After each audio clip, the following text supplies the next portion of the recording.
Hello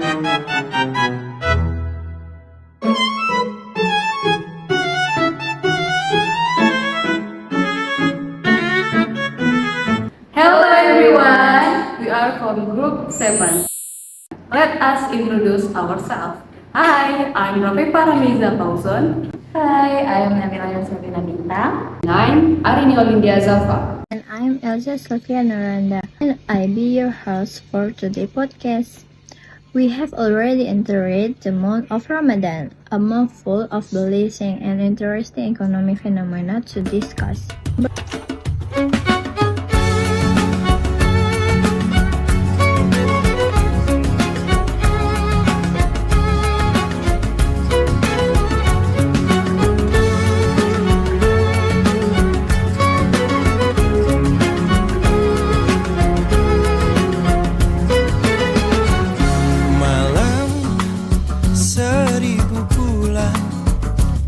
Yang selalu ku rindukan, bulan berkah dan penuh ampunan. Selamat datang, marhaban ya Ramadan. Kita kan berpuasa berlapar-lapar. We are fasting, so technically we eat less. But why do your expenses actually increase during Ramadan? Why does public consumption rise? Even though we are fasting and eat less during the day, our expenses often increase during Ramadan because our consumption habits change. People usually buy more food for iftar and sahur, and they prefer special or better quality meals compared to normal days. Besides food, spending also increased due to social activities such as breaking fast together, giving charity, and preparing for Eid. So, while the quantity of meal may decrease, overall, spending rises because of higher demand and lifestyle factor. Every Ramadan, we often hear news about rising food price. Is this normal, or is there something else behind it? Rising food price during Ramadan are relatively normal and are largely caused by increased demand.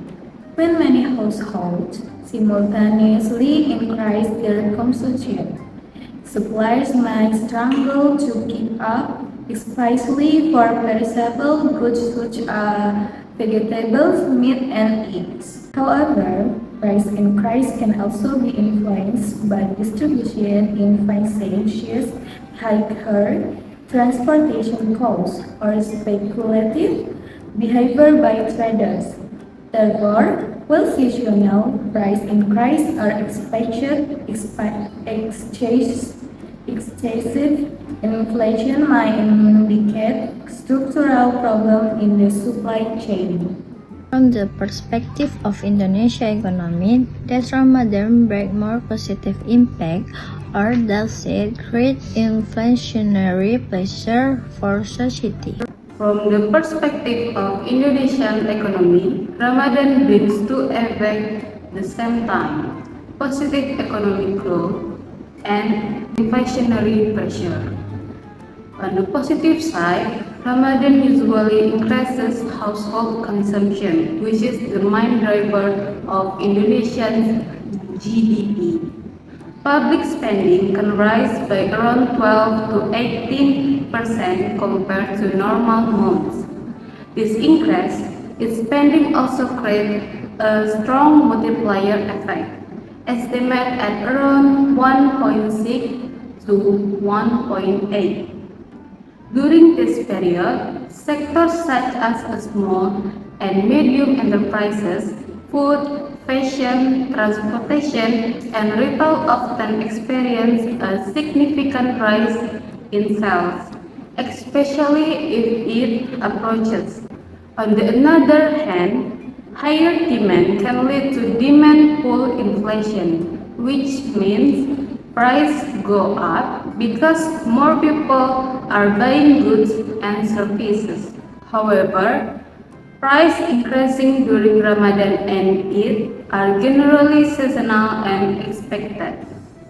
Even so, Bank Indonesia projects that inflation during Ramadan and Eid 2026 will remain under control, staying below 3%. Some food commodities are also supported by the harvest season, which help keep price relatively stable. In conclusion, Ramadan supports economic growth in Indonesia. However, with a good coordination and proper price control policies, inflation can be managed effectively. Have you noticed how food vendors' activity better change during Ramadan? Morning are quiet, but afternoon until late at night are very crowded. Why does this shift happen? During Ramadan, people's daily routine shift. In the morning, most people are fasting, so food demand is low and vendors are usually quiet. However, in the late afternoon, many people start buying takjil and meals to prepare for iftar. At night, after Tarawih prayers, people often go out to eat or spend time with family and friends. This is why food vendors are busiest in the afternoon and late at night during Ramadan. The tradition of iftar gatherings, buying takjil, and preparing for it have become very common. Do you think these are necessities or more of a lifestyle? These traditions can be considered both necessities and lifestyle choice. Depending on the context, basic food for iftar and its preparations is a necessity because it fulfills essential needs.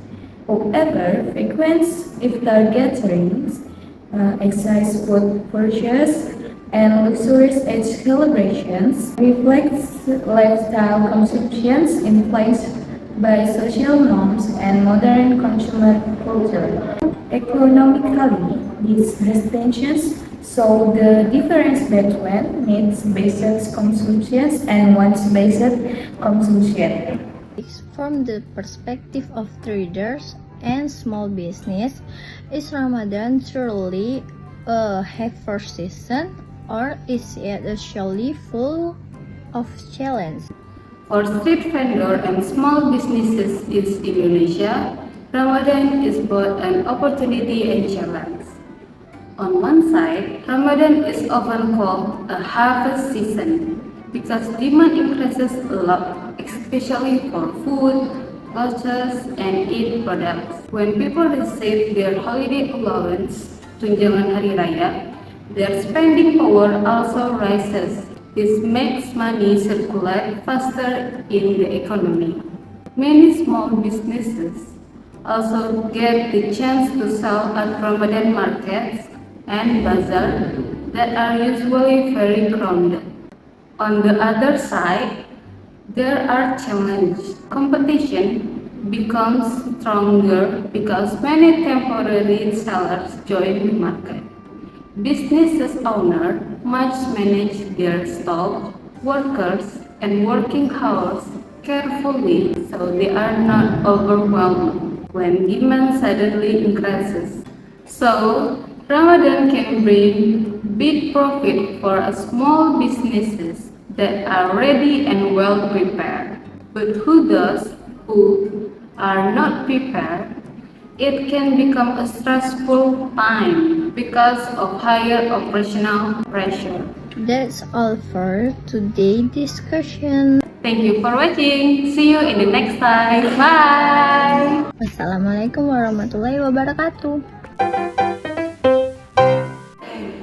Kita jelek. Udah rekam. Kok tadi ada yang buat kayak ini ya? Atau kayak gini atau lagi? Ini terakhir yang thank you for watching namanya. Apa ya? Buat nutupnya thank you for watching gini ya? Atau segini sih kan?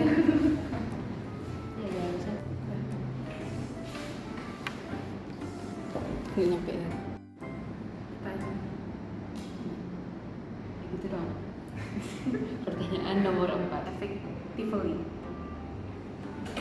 Hey. Itu doang kan?